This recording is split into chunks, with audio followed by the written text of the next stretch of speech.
What's up, everybody?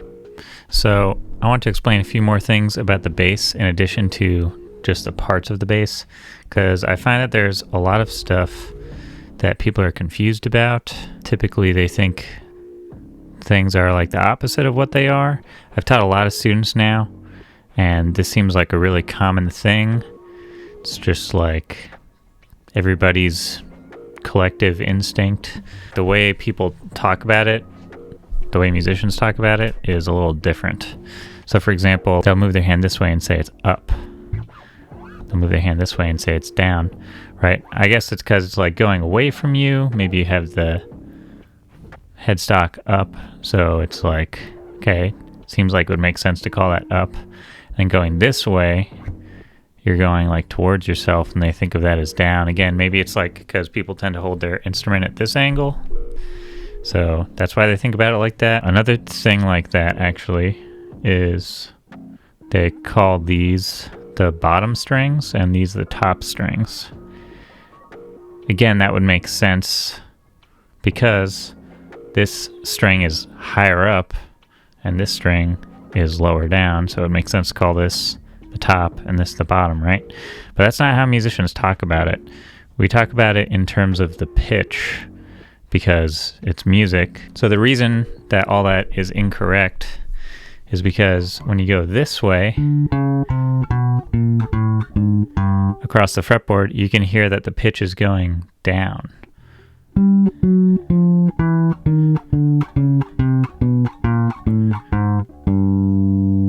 This pitch is clearly higher than this pitch, right? The 12th fret versus the open string.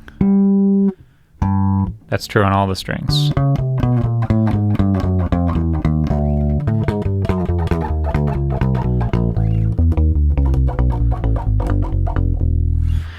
And of course, if that's true, then going the other way is also going to be the opposite.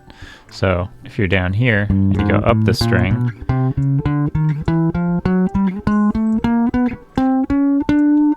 then you're going up in pitch, right?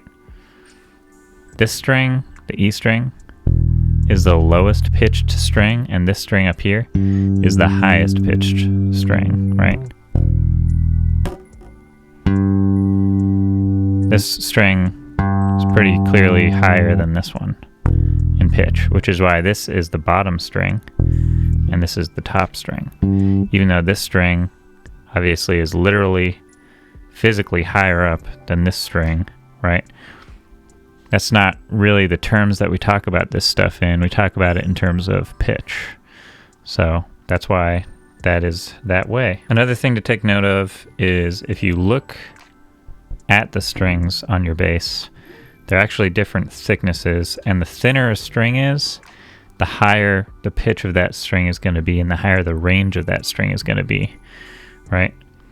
And the thicker it is, the opposite is true. The lower the pitch is going to be, and the range is going to be lower. When I say the range of the pitches on a certain string is higher or lower, I'm not talking about it being like smaller or bigger. I'm saying literally the notes on a lower pitched string that you can play will be lower. The pitches that are available to you on a higher pitched string will be higher. That's like pretty obvious, I guess. But I'm just trying to demystify some of this stuff because I didn't think people were confused about it, but it seems like some people are confused about it, so I figured I would just explain it. So that's basically the situation with the strings. Another common thing that I want to mention that I notice is people often call the strings chords. That's just not correct. A lot of people do this. I've heard a lot of students say this, and I don't really know why people think the strings are called chords. But anyway, you don't want to call them chords because it's really confusing. Because a chord is like something like this. A chord is when you play multiple notes at the same time. So if somebody says play an A chord and they're talking about the string, but I'm over here thinking they mean like this, then we're talking about two totally different things. So you don't want to call this a chord, you want to call it a string. There's not really another name for it.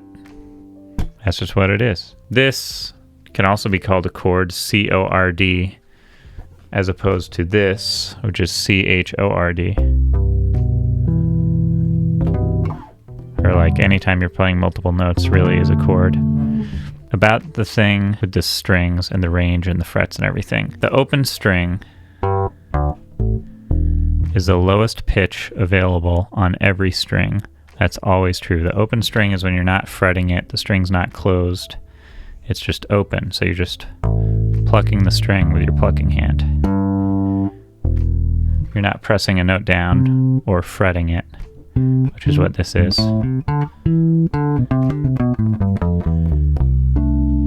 You're not doing that. You're just playing it open. Right here, next to the headstock, this first metal fret right here, not this is called the nut. This is the first metal fret right here. When you're playing this fret right here, that's the first fret, and then the numbers go up from there. So you have 1, 2, 3, 4, 5, 6, 7, 8, 9, 10, 11, 12, 13, 14, 15, 16, 17, 18, 19 frets on this bass. I almost said Mustang. This is the Mustang. The Sterling Stingray bass I was using in the video yesterday, that one has 21 frets. This one only has 19, but same principles apply.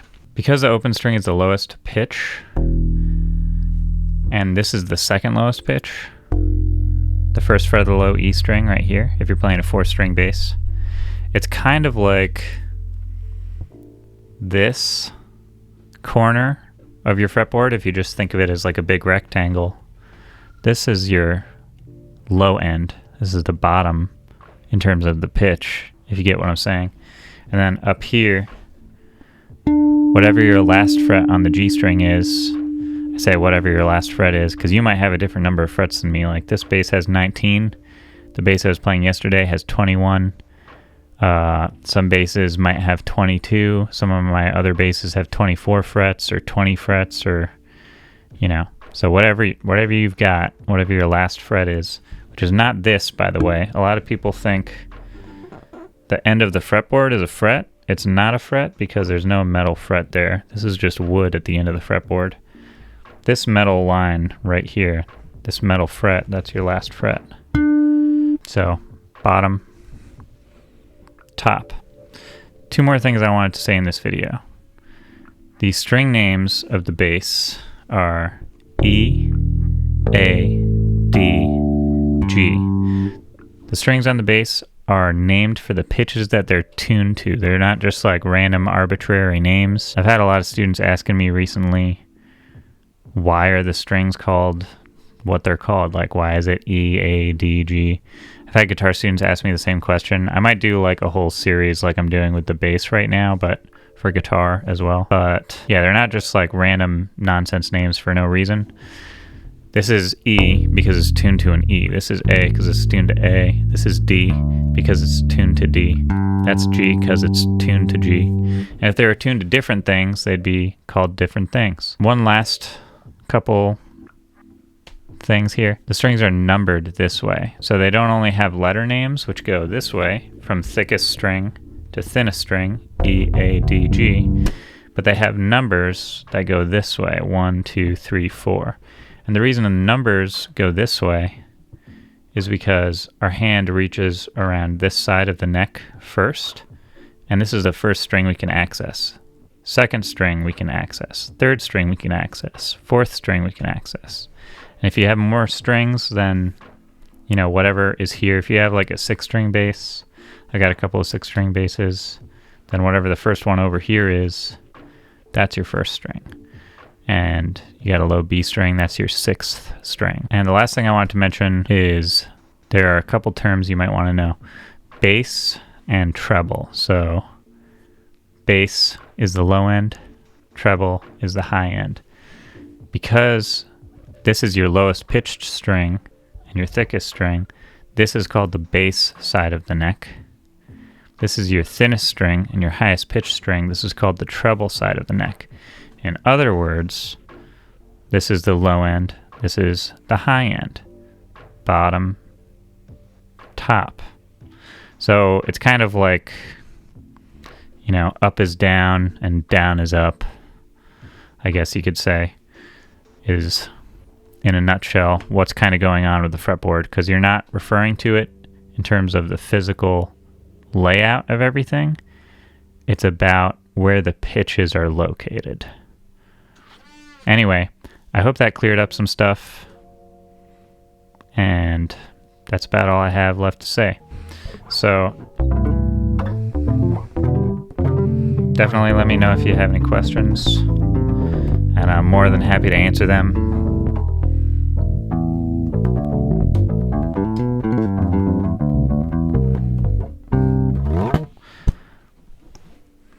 I also would love it if you would check out my Spotify.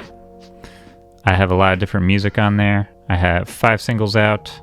I have 4 lo-fi hip-hop beat tapes out. I have another one coming out on Monday, and I have another one coming out 2 weeks after this one that's coming out on Monday. Roughly. It's coming out like the following Friday, not this upcoming Friday, like a week from yesterday, but the Friday after that. That's it. Peace.